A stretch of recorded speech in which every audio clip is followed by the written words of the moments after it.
Hello students, आपका आपके अपने यूट्यूब चैनल कॉमर्स गुरु में स्वागत है। आज मैं झारखंड शैक्षिक अनुसंधान एवं प्रशिक्षण परिषद रांची द्वारा जारी किए गए अकाउंटेंसी विषय के मॉडल सेट 3 के सेकंड पार्ट को लेकर के आया हूं, जो लॉन्ग टाइप आंसर थे। तो आइए इस वीडियो में हम लोग उस टाइप के क्वेश्चन को देखते हैं और उसको समझने का प्रयास करते हैं। इसके पहले वाली वीडियो में मैंने प्रश्न संख्या 1 से लेकर प्रश्न संख्या 14 तक, यानी शॉर्ट टाइप और वेरी शॉर्ट टाइप जो क्वेश्चन थे उसको हमने हल कर दिया था। यहाँ तक मैंने आपको बता दिया था क्वेश्चन नंबर 14 तक। उसके बाद शेष रह गया था लॉन्ग आंसर टाइप क्वेश्चन। तो आज हम लोग लॉन्ग आंसर टाइप क्वेश्चन देख लेंगे। और यदि आप मेरे चैनल पर अभी तक नहीं जुड़े हैं, चैनल को सब्सक्राइब नहीं किए हैं, तो चैनल को सब्सक्राइब भी ज़रूर कर लीजिए और परीक्षा से संबंधित लेटेस्ट अपडेट पाते रहिए। तो अगर आप इससे पहले वाले वीडियो को नहीं देखे हैं, अकाउंटेंसी पार्ट 1 मॉडल सेट 3, तो उसका मैं लिंक जो है नीचे डिस्क्रिप्शन बॉक्स में डाल दिया हूँ, जिसके माध्यम से आप आसानी से देख सकते हैं। चलिए आइए देखते हैं क्वेश्चन नंबर 15। ऑल लिमिटेड ने 1 अप्रैल 2016 को एक मशीनरी 30,000 रुपये में खरीदी। 1 जुलाई 2017 को कंपनी ने दूसरी मशीन 20,000 रुपये में खरीदी। 1 अप्रैल 2019 को 2016 में खरीदी गई मशीन को 23,500 रुपये में बेच दिया और उसी दिन एक नई मशीन 40,000 रुपये में खरीदी गई।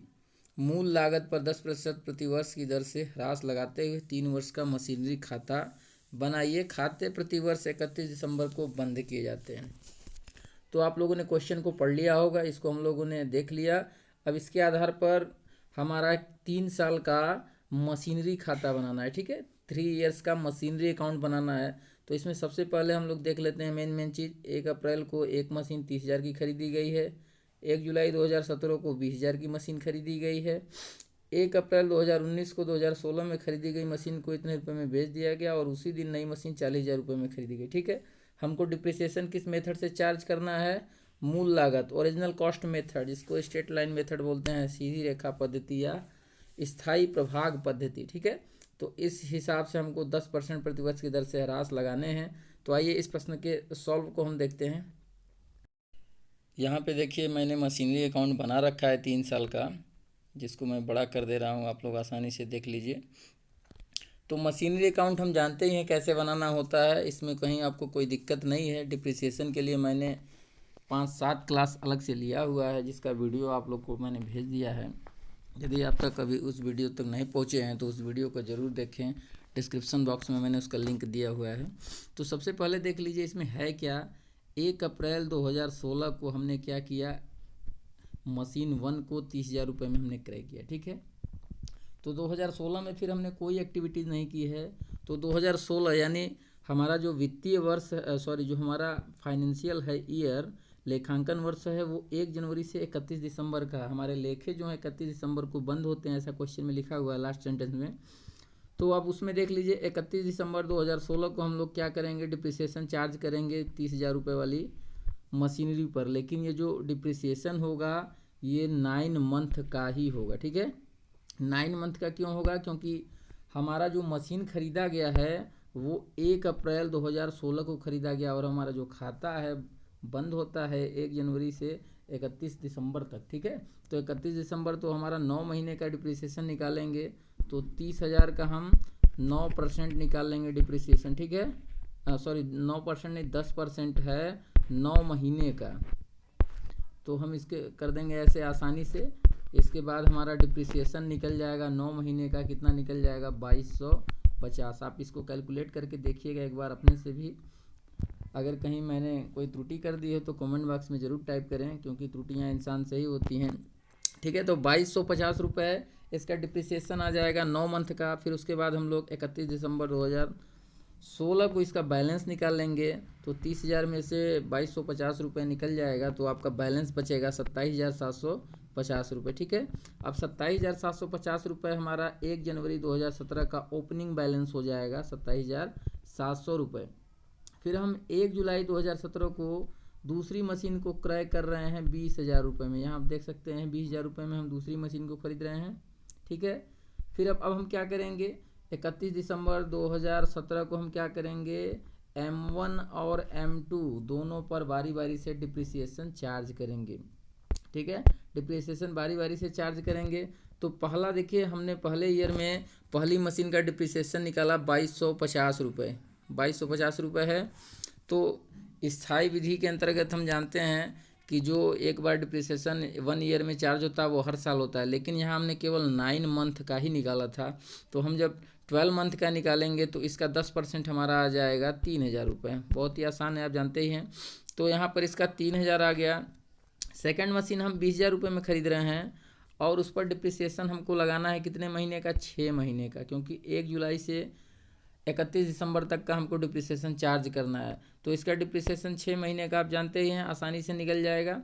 पूरे साल का 2000 आएगा और 6 महीने का 1000 आएगा। तो 1000 रुपये को हम यहाँ पर दर्शा दिए हैं और दोनों को जोड़ करके हम यहाँ पे लिख दिए हैं 4000 रुपये। आप देख लीजिए 4000 हो गया। फिर हमारा क्लोजिंग बैलेंस जो हो जाएगा, क्लोजिंग बैलेंस देखिए यहाँ पे दिया हुआ है।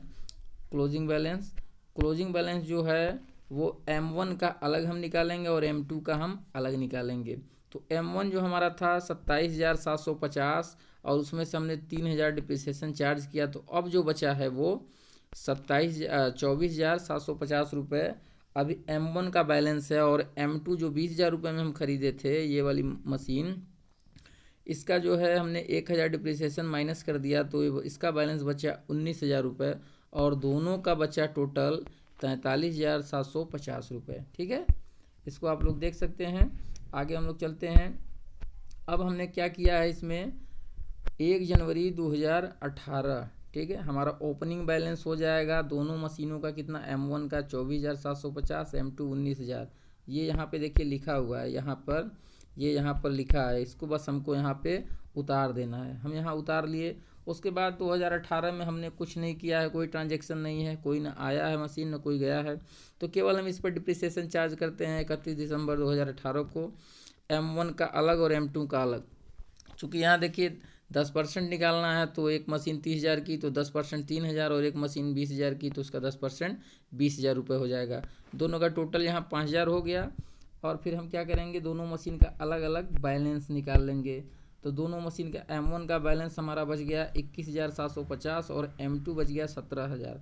दोनों का हमने टोटल कर लिया 38,750 रुपये हो गया। अब इस क्वेश्चन में दिया हुआ है कि 2019 में हमने एक और मशीन खरीदी, बेची और एक और मशीन खरीदी। चूँकि क्वेश्चन का जो लास्ट लाइन है वो कह रहा है कि मशीन खाता केवल 3 साल के लिए ही बनाना है। तो हमको 2019 का हम यहाँ 1 जनवरी 2019 का ओपनिंग बैलेंस हम यहाँ पर दिखा दिए। M1 का 21,750 और M2 है 17,000, दोनों का टोटल हो गया 38,750। तो हमारा जो क्वेश्चन कह रहा है, जितना पूछ रहा है हमसे, हमने उतने का स्टेटमेंट यहाँ बना दिया। ये आप इसका स्क्रीनशॉट लेकर के इसको आसानी से नोट कर सकते हैं, कैलकुलेशन समझ सकते हैं। उसमें केवल 3 ईयर का ही मशीन अकाउंट बनाने को कह रहा है, तो हमने यहाँ 3 ईयर का बना दिया है। यहाँ देखिए 2016 का हो गया ये, ठीक है, ये 2017 का डिटेल है और ये 2018 का डिटेल है। तो 3 साल हमने ऑलरेडी बना दिया। तो हमको 2019 वाले जो ट्रांजेक्शन हैं उसको हमको क्वेश्चन में सॉल्व करने की ज़रूरत नहीं है, क्योंकि हमने ऑलरेडी 3 साल का आपका मशीनरी अकाउंट बना दिया। तो 2019 में हम केवल यहाँ ओपनिंग बैलेंस लिख करके अकाउंट क्लोज कर देंगे, उसके अलावा हमको और कुछ नहीं करना है।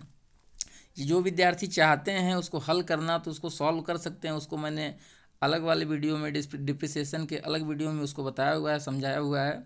लेकिन इस प्रश्न में चूँकि परीक्षा में आपके पास समय बहुत कम होता है, तो जितना प्रश्न पूछे उतना ही लिखिए। उससे ज़्यादा लिखेंगे तो नंबर, अगर 5 नंबर का है तो ज़्यादा लिख देंगे तो एग्जामिनर आपको 10 नंबर नहीं दे देगा, 5 ही देगा। तो जितना पूछ रहा है बस उतना ही डालने का प्रयास करें। क्वेश्चन नंबर 16 हम लोग देख लेते हैं। आयोजन तथा संचय में क्या अंतर है? What are the distinguish between provision and reserve? ठीक है, तो प्रोविजन और रिजर्व में हमको अंतर को देखना है। तो आइए इसके अंतर को देखते हैं हम लोग। तो आइए हम लोग देखते हैं प्रोविजन और संचय, रिजर्व में अंतर। तो यहाँ पर देखिए मैंने अंतर कर रखा है, बस इसको हम लोग देखते हैं और समझ लेते हैं। पहला अंतर क्या है, प्रकृति के आधार पर, ठीक है। तो दोनों का नेचर कैसा होता है, तो प्रावधान लाभ पर प्रभार है, अर्थात यह एक प्रकार का व्यय है, ठीक है।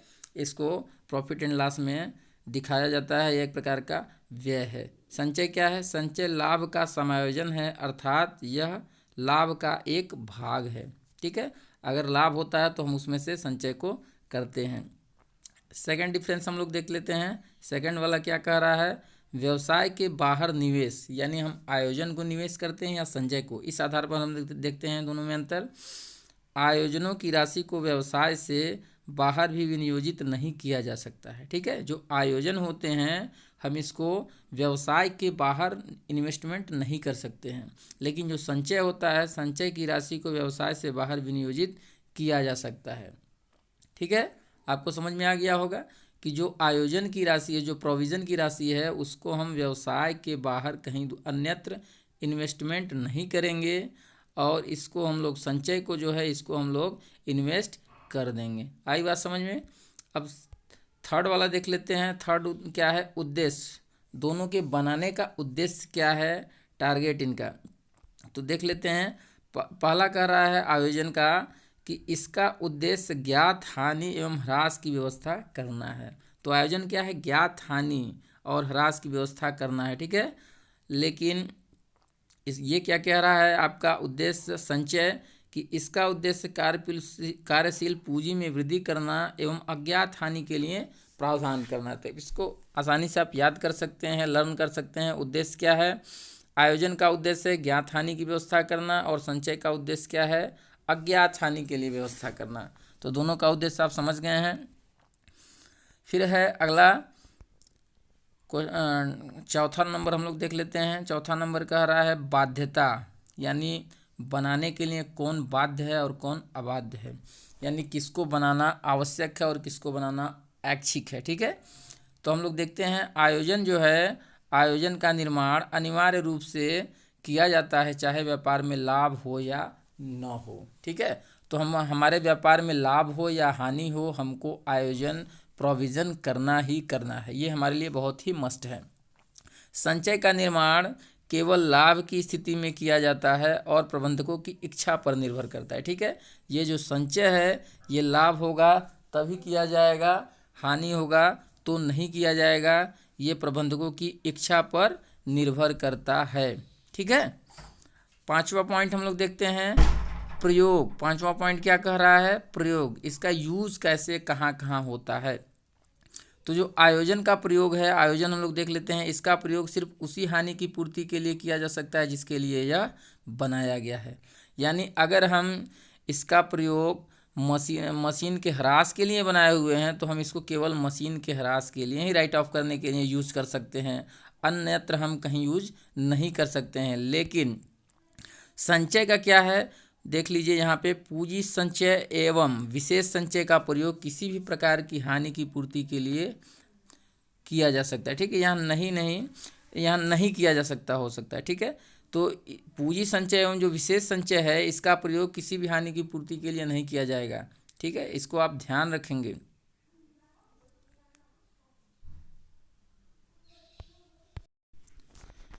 छठा नंबर हम लोग देख लेते हैं आय विवरण में प्रदर्शन। प्रावधान का लेखा लाभ हानि खाते के डेबिट पक्ष में किया जाता है। ठीक है, प्रावधान जो हम दिखाते हैं लाभ हानि के डेबिट में, लेकिन जो संचय का लेखा होता है वो लाभ हानि नियोजन खाते के डेबिट में। ठीक है, ये प्रॉफिट एंड लॉस में दिखाया जाता है और ये profit and loss appropriation account में दिखाया जाता है। नेक्स्ट 7 अंतर है चिट्ठे में प्रदर्शन। ठीक है, हम चिट्ठे में दोनों को कहाँ कहाँ दिखाते हैं उसके आधार पर हम अंतर को समझ लेते हैं। आयोजन को चिट्ठे में संबंधित संपत्ति में से घटाकर या दायित्व के रूप में दिखाया जाता है। जैसे डिप्रिसिएशन एक आयोजन है तो इसको हम एसेट्स में से माइनस करके चिट्ठे में दिखाते हैं, लेकिन संचय को हम कहाँ दिखाएंगे? चिट्ठे के दायित्व पक्ष में संचय एवं अधिक शीर्षक के अंतर्गत दिखाते हैं। ठीक है, इसको हम चिट्ठे के दायित्व पक्ष में संचय एवं अधिक शीर्षक के अंतर्गत दिखाते हैं, और इसको हम संबंधित संपत्ति में से घटा देते हैं या तो लायबिलिटी पक्ष में दिखाते हैं। तो इस प्रकार हम लोगों ने आयोजन और संचय में अंतर को देख लिया और समझ लिया। चलिए नेक्स्ट क्वेश्चन देखते हैं। क्वेश्चन नंबर 17 है 31 मार्च 2018 को समाप्त होने वाले वर्ष के लिए श्री महेश द्वारा दी गई सूचनाओं से व्यापारिक एवं लाभ हानि खाता तैयार करना है। ठीक है, सूचनाएं कौन कौन सी हैं आप यहाँ पे एक ट्रायल बैलेंस दिया हुआ है उसको देख लीजिए। ये दिया हुआ है, क्वेश्चन आपके पास होगा ही, अगर नहीं है तो आप क्वेश्चन अपने पास ज़रूर रखें ताकि आपको समझने में आसानी हो। तो ये सारे आइटम दिए हुए हैं ट्रायल बैलेंस के। अब इसके आधार पर हमको क्या बनाना है, हमको बनाने हैं trading account and profit and loss account. Prepare trading and profit and loss account for the year ending 31 मार्च 2018। तो आइए इसके सॉल्यूशन को देखते हैं। यहाँ पर देखिए मैं ट्रेडिंग अकाउंट बनाया हुआ हूँ, trading and profit and loss account. आप फॉर्मेट जानते हुए, फॉर्मेट में मैं चर्चा नहीं करूँगा क्योंकि समय बहुत ज़्यादा हो जाएगा। तो सबसे पहले हम लोग ट्रेडिंग अकाउंट में क्या लिखते हैं, ओपनिंग स्टॉक 4000 रुपये, फिर हम यहाँ पे परचेज दिखाए हैं 15,000 और उसमें से परचेज रिटर्न यानी हम शुद्ध क्रय को दिखाएंगे तो 15 में से 5 गया, यहाँ हो गया 14,500। मजदूरी हमने यहाँ पर दिखा दिया है, कोल गैस एंड वाटर दिखाया हुआ। और इसके बाद हम लोग क्रेडिट साइड में आते हैं, यहाँ पर हमने सेल दिखाया है 20,000, आपके क्वेश्चन में ये दिया हुआ है, और सेल्स रिटर्न्स है 1,000, ठीक है 1,000। तो इसका डिफरेंस हो जाएगा यानी शुद्ध विक्रय हमारा 19,000 हो जाएगा, और हमारा क्लोजिंग स्टॉक जो है तलपट के बाहर दिया हुआ है 8,000 रुपये। अब चूँकि क्या करते हैं हम, इतना करने के बाद आपको पता ही है हम क्या करते हैं, दोनों का डिफरेंस निकालते हैं। अगर हमारा क्रेडिट साइड का अमाउंट इस साइड के अमाउंट से ज़्यादा है तो हमको लाभ होगा, और डेबिट साइड का अमाउंट ज़्यादा है क्रेडिट साइड के अमाउंट से तो हमारा क्या होगा, लॉस होगा।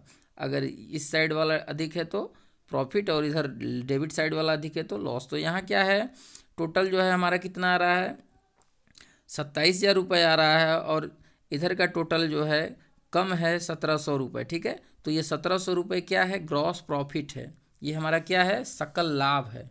ग्रॉस प्रॉफिट को हम लोग क्या बोलते हैं, सकल लाभ। अब ग्रॉस प्रॉफिट बनाने के बाद हम लोग क्या निकालेंगे, नेट प्रॉफिट, जिसको प्रॉफिट एंड लॉस अकाउंट बोलते हैं। तो उसके लिए हम आइए क्या क्या करते हैं, इसको फटाफट देख लेते हैं।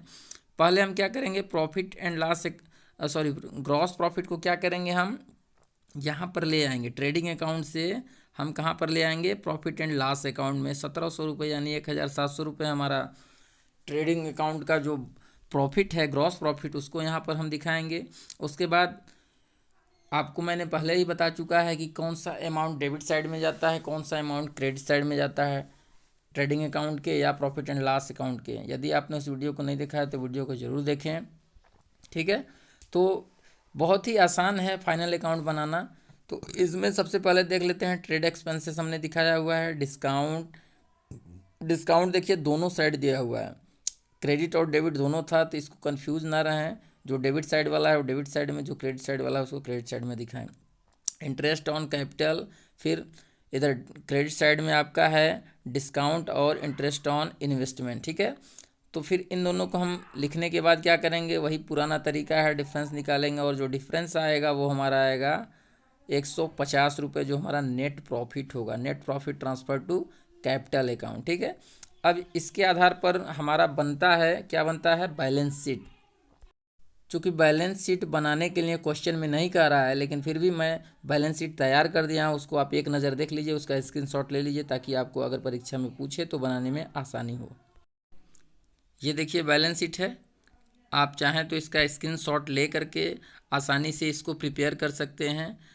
दोनों का टोटल बैलेंस शीट का देखिए इक्वल होना चाहिए, इसका इक्वल है बैलेंस। देखिए यहाँ पर 17,750 और यहाँ भी 17,750 रुपये है, तो ठीक है, दोनों का बैलेंस इक्वल है।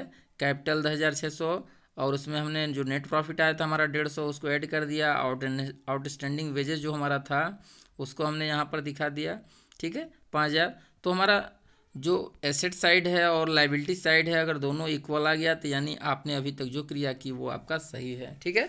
तो ये क्वेश्चन में नहीं दिया हुआ है, लेकिन मैं आपको इसको हल्के में, बहुत ही फास्ट में, बहुत ही शॉर्ट में बता दिया ताकि आप परीक्षा में कहीं कोई गलती ना करें।